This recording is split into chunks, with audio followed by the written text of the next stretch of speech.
The radical left Democrats are supporting Nikki for one simple reason, because they know that she's very easy to beat. I believe she's not electable. Chaos follows him. You know I'm right. Chaos follows him. And we can't be a country in disarray and have a world on fire and go through 4 more years of chaos, because we won't survive it. Hello, everyone. I am Lilia Luciano. You just heard the only 2 remaining Republican presidential candidates making their final push to New Hampshire voters ahead of the polls opening for today's primary. Nikki Haley and Donald Trump are facing off for the state's 22 delegates. Tonight's results could go a long way toward determining who wins the GOP nomination. Voters are casting their ballots all across the state, including in Manchester, Bedford, and Merrimack. Nikki Haley already swept the first vote of the day. The 6 registered voters in the tiny village of Dixville Notch cast their ballots at midnight. They all voted for the former UN ambassador. CBS News senior White House and political correspondent Ed O'Keefe joins us now from Manchester, New Hampshire. Ed, great to see you. Take us through the timing of today's vote and when we'll start seeing the results. Well, Lilia, because they like to do things in a complicated way around here, some polls in this state will start closing at 7 p.m., the rest by 8 p.m. tonight. And around that time, we should start to get our first indications of just how things have shaken out through the exit polling that will begin to show us who is in the lead among Republicans, or by how much. Potentially the former president, Donald Trump, is ahead of Nikki Haley. Was she able to close the gap? Officials in this state expecting record turnout today, at least on the Republican side, with as many as 300,000 people participating in the primary. That would be good news, not only for democracy and participatory democracy, but potentially for former President Donald Trump, because his team believes that means they will have brought out people from across this tiny state, here in the population centers in the South, up into the rural northern sections of the state, and will deliver yet another resounding victory for him. Remember, in this state, Lilia, you got to get at least 10% of the vote to accrue delegates towards the nomination. It's expected that Trump and Haley will both do that.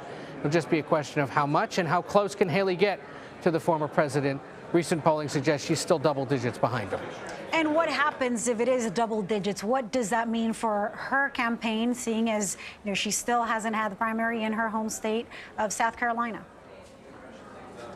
She's out with a memo just this past hour suggesting that she will soldier on through her home state of South Carolina when it holds its primary on Saturday, February 24th, so just about a month from now. That is a long time in presidential politics, certainly this year, as the Trump team is very quickly trying to clear the field so it can focus on the general election and taking on President Biden. But Haley's arguing, look, only about 1.5% of the country has weighed in on a race that affects everyone. More Republicans should have a chance to weigh in. She intends to soldier on. Her team also points out she's raised about $1.5 million since Florida Governor Ron DeSantis dropped out of the race on Sunday evening, a sign that there is at least some support coming in to help her, as she remains now the only non-Trump alternative on the ballot. Without DeSantis, how have the strategies, or at least the wording between the 2 candidates now, changed? Hard to know, Lilia, because in essence, you saw 2 things happen here in recent days that could scramble the field. First, it was Chris Christie dropping out before the Iowa caucus, remember now, about 2 weeks ago. It was a lot of his support that was expected to shift towards Haley, because in polling, at least, there was a suggestion she would pick up his supporters because she was seen as their second choice. In terms of DeSantis, when that question is asked in polling in this state, most of his supporters were expected to default back to former President Trump, because they're so alike ideologically and to some extent stylistically. It was just an issue of which guy would you prefer lead the party. So many of them are expected to go back towards Donald Trump, and that may not leave as much for Nikki Haley. The other thing to consider, more voters in this state are undeclared or independent. That doesn't mean that they're likely to support somebody other than Donald Trump. He won independent voters back in 2016. He has an appeal to those non-aligned with either party. And so there's no guarantee that they're all going to show up and vote for her just because she's not him. I mean, but Trump is calling them the radical left, those independent voters who get to vote in the primary. So, Ed, our own Robert Costa spoke with New Hampshire Governor Chris Sununu earlier. Here's what he had to say. I'll come right back to you. Nobody thought that it was just going to be a one-on-one race. She knocked everyone out by now. She's building on the momentum that she got out of Iowa. She's guaranteed herself, I think, a strong second-place finish here. And now she gets to go to her home state of South Carolina. So all those check boxes that we had about a month and a half ago, we hope we do this, we've already gotten that. So now within a stone's throw of potentially beating Trump, something, again, nobody thought was possible. So I think we've already hit expectations. Now we're just looking to exceed. Ed, just how much weight does the governor's endorsement of Nikki Haley carry in the Granite State? It's a good question, Lilia, and we may not know until the end of tonight. The issue for Sununu is he's the kind of Republican who's been able to not only win over his own party, but voters from the Democratic Party and those undeclared in this state. So he saw Haley coming along, saw Chris Christie coming along as the kinds of Republicans with crossover appeal. Ultimately went with her, believing she had a better shot at continuing on after New Hampshire, and that at least kept her alive. But will it help her with a win tonight? Signs suggest they're not, and it raises the question. If the Iowa governor, Kim Reynolds, was with Ron DeSantis and he came in second, if Chris Sununu is with Nikki Haley and she may be on the verge of coming in second, though we'll wait and see tonight, what does it matter anymore that the sitting governor and others weigh in on these things? And the Trump team turns around and says, well, look, down here in South Carolina where we're headed next, the governor's with us, the two senators are with us, all but one of the members of the House of Representatives who's Republican is with Donald Trump. That helps us. Well, there's been no proof yet that those kinds of endorsements really sway things. What it can help with is operational stuff on the ground. Hey, my guy in this neighborhood has told me he'll help you guys out. So give him a call, and he knows which doors to go knock on. Things like that. There's operational assistance that these guys can provide.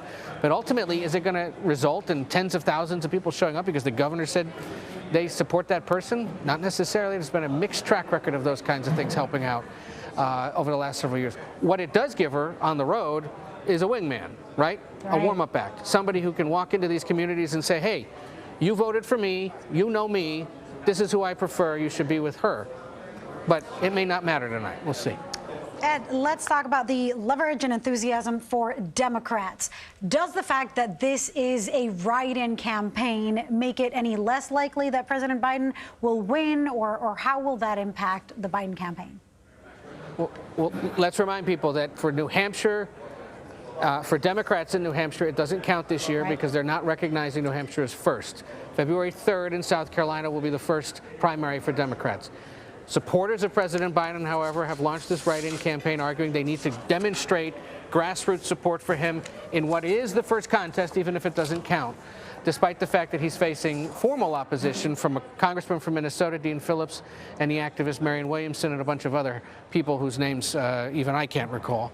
The hope is that he will win that write-in campaign. Ideally, there are those that say he's got to have some kind of a resounding victory tonight, but they concede write-in campaigns are tricky. There are several names on a ballot. It's all the way at the bottom that you've got to check write-in and write in his name. We'll see probably later tonight how many signatures or how many write-in votes he got and whether he prevailed. But again, it doesn't count towards the Democratic nomination. Everything for them starts in South Carolina on Saturday. And very quickly, in 10 days. Do Democrats there in the state feel snubbed? Do you think it'll affect the general election results? Of course they do. Yeah, that's the argument they've been making for about a year since Democrats made this change. They remind us that if Al Gore had won New Hampshire in 2000 and had the 4 electoral votes from this state, he would have been president. So they warn the president right now, you neglect New Hampshire, you could lose again in November. We'll see. There could be consequences. Ed O'Keefe, thank you so much.